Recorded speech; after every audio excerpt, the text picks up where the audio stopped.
Lemonjuice Capital, investing in the future of legacy resorts.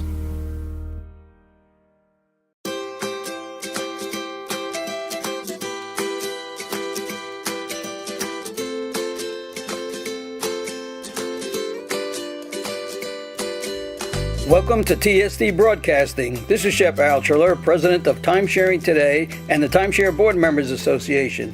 We are being joined by Art Zmuriga, former owner and president of the Cedar Village Timeshare Resort located in Beech Mountain, North Carolina. We will be discussing the decision the board of directors at Cedar Village reached to retain Maryland-based Lemonjuice Capital, LLC, to repurpose the resort into wholly owned condominiums. Hi, Art. Thanks for joining us. Hi, thank you, Chef. Good morning to you. Tell us about Cedar Village, where it's located and how the resort got started. Sure. My name is Art Zmuriga. I was just recently the former president of Cedar Village. My term just ended at the last annual meeting. Cedar Village is located in the little town of Beech Mountain, which is also named after the mountain of Beech Mountain, North Carolina, which is about 20 miles southwest of Boone and about 65 miles northeast of Asheville, North Carolina. It was started in 1975 by the original developers, and there were only 15 units. There are 3 buildings, 5 units each building, and it's again a very small complex. Now, how long did you serve on the board? I served on the board for about 35 years. I think I started in 1982. How important has the Timeshare Board Members Association been in your education as a board member? TBMA has been extremely important to me and to Cedar Village because it has educated us about many things and also exposed me and us to experts in the industry on how to self-evaluate ourselves and compare ourselves to other resorts, both locally and regionally. And it also exposed us to methods of operations that were very helpful. We know that the resort is going through a significant change and is going to be repurposing to wholly owned condominiums. What alternatives did the board consider before undertaking this process? Well, we probably considered 3 other alternatives, although the alternatives were some of them not very good. One alternative was to continually raise the annual maintenance fees so that we can stay at a level that was acceptable to owners and guests. However, that becomes objectionable to the remaining owners because it continually forces participating owners to pay more for what they're getting and carrying the load of people who had exited one way or the other. And that's not a good alternative in itself. The other alternative we didn't look at very seriously was filing for bankruptcy, but that will become very complex, and we ruled it out very quickly. We also looked at trying to join up with a vacation club or clubs, some sort, and we looked at a few, but they were not viable for Cedar Village because their contracts were very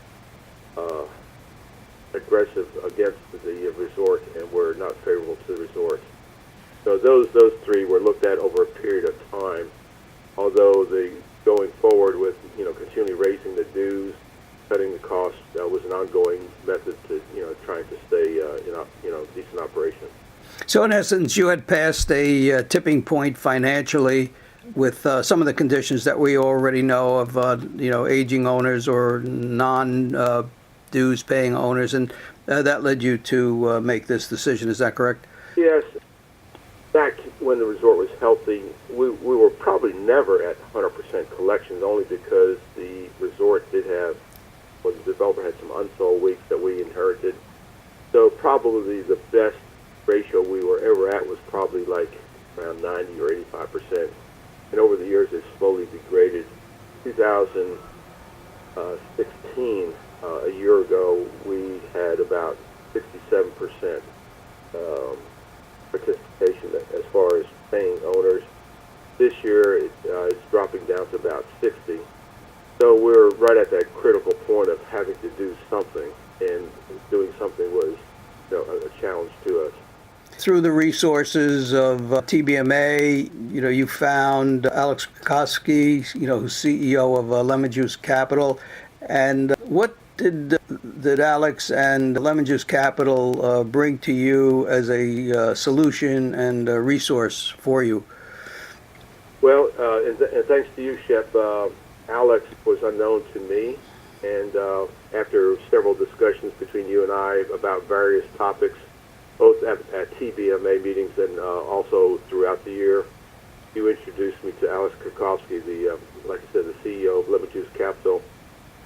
Alex and I began conversations in early December of 2016, and the first conversation I had with Alex was about doing a sustainability profile that he had developed, and in that profile, the profile asked about questions about owners and payables and that sort of thing.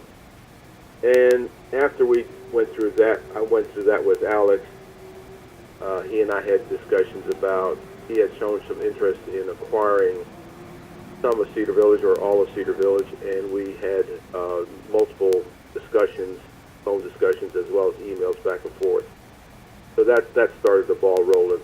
In fact, after we did the sustainability quiz, if you want to call it that, we, after talking with Alex, he continued to show interest in Cedar Village, and the next step was for me to invite him up to Cedar Village.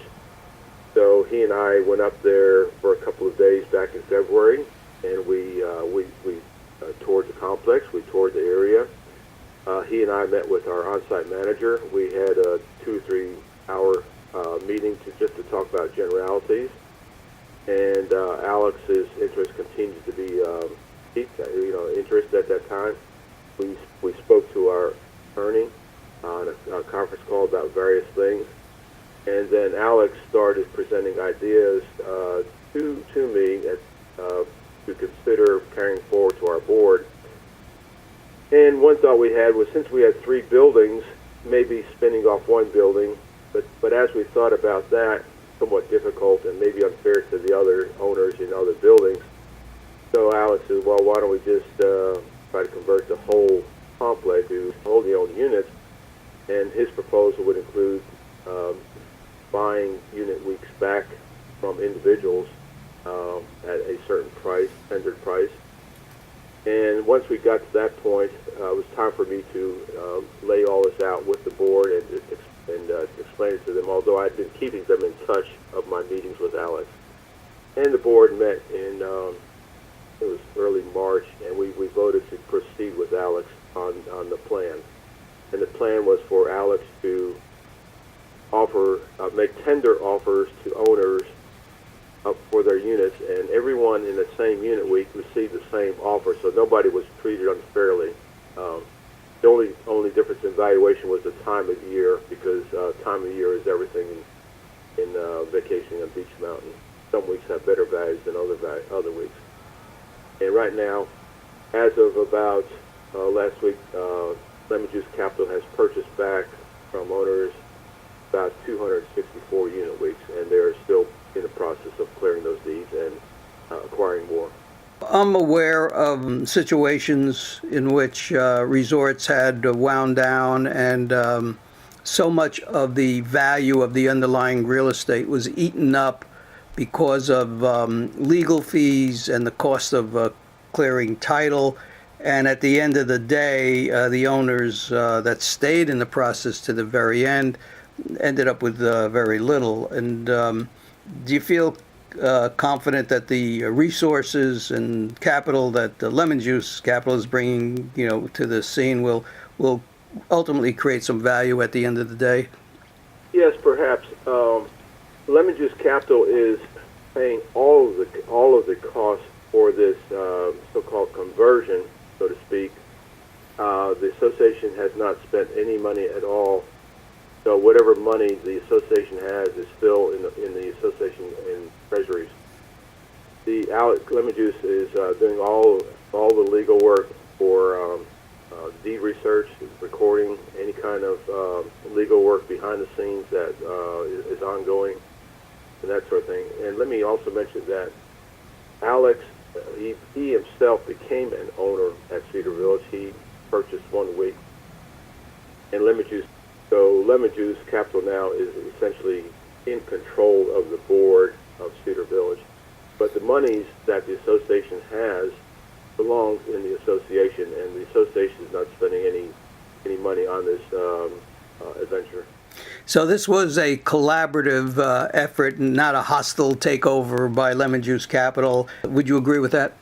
Yes, this is a so-called collaborative effort. When we sent out the initial inquiry back in middle of March of this past year, the only way we can go forward, Alex said, was if we have at least 75% approval, written approval from owners that are in good standing to proceed. Well, we received back about 83% approval, which is very favorable. Of course, there are always people who object for one reason or another, and there are still some people who have objections, and Alex will deal with those individually one-on-one to find out what their objections are and to see if those objections can be mitigated and a settlement can be issued. Now, on the other hand, Alex did also offer any owners that wanted to stay into the very end, yes, you can stay in as an owner. However, at that point, there would be a cost to those people because they would continue to have to pay the annual maintenance fees until this converts over to wholly owned units, because Alex, well, Lemonjuice Capital is spending money on legal fees and other fees, and it's only fair that if someone is going to be a partner in anything, that they share a portion of those costs. Would you describe the process as being open and transparent? Oh yes, it's been very, very open. Again, the initial tender offer was accompanied by a letter written by the board, and we explained the reasons why to the owners, of why we're inquiring to the owners if they want to proceed, and the same reasons we just spoke about: dwindling ownership, dwindling participation, and ongoing challenges of maintaining the units with fewer and fewer owners was the driver of this whole decision. And again, 83% of the active owners agreed with that philosophy and are agreeing to sell their units to Lemonjuice Capital.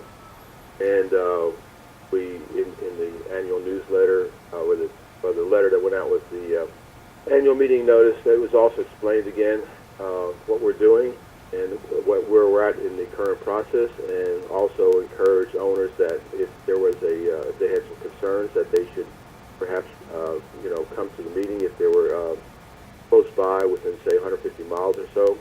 And if not, they can always call us or email us, which many owners did, asking questions, and we explained everything to them. It was very above board. Well, I want to thank you for taking the time to discuss this. I know that serving for all the time you did on the board and seeing this transition, there's some emotional aspects to it, but at the end of the day, I guess you're pretty well confident that this was the right decision for the owners and for the resort, right? Oh yes, I've thought about it many times, and it's kind of a melancholy thing for me because I've been an owner for 40 years. My wife and I have been there for 40 years, and I've been on the board for 35 and president for at least 30 of those. And it's kind of a sad thing to see happen, but on the same token, we know that we're leaving it in good hands and also giving owners a viable alternative as to what they want to do with their timeshare complexes. And we're giving current owners, a graceful way out to exit with a little money in their pocket, and that sort of thing. So, and many people want to just give their weeks back, and now they're getting a little bit of money. And if somebody is more adventurous, they can stay with Lemonjuice Capital and see it to the end, and perhaps they can recoup a little bit more money. So, but there's no guarantees on that, of course. So, I think this is a very good end, and I've had multiple discussions with our board, and we all feel like the same thing. This is the best time to do it, and Lemonjuice Capital is a very honest and viable company to do this. Well, thank you, Art. I really appreciate you taking the time, and I can just say from a personal perspective, I'm going to miss seeing you at TBMA. Well, thank you, Chef. Again, you've been very helpful to me personally with these ideas and education, and also carrying forward all those good ideas to Cedar Village. And this concludes this TST broadcasting program. At TimeSharing Today and TVMA, we have been exploring the sustainability of legacy resorts to continue as timeshares. A growing number of resorts have realized that they have reached a point at which they have to consider new options, which may include repurposing to wholly owned condominiums or perhaps a hybrid concept of hotels, condominium, and/or timeshares.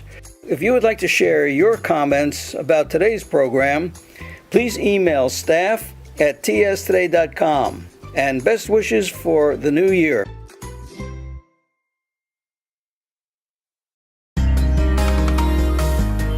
Lemonjuice Capital, investing in the future of legacy resorts.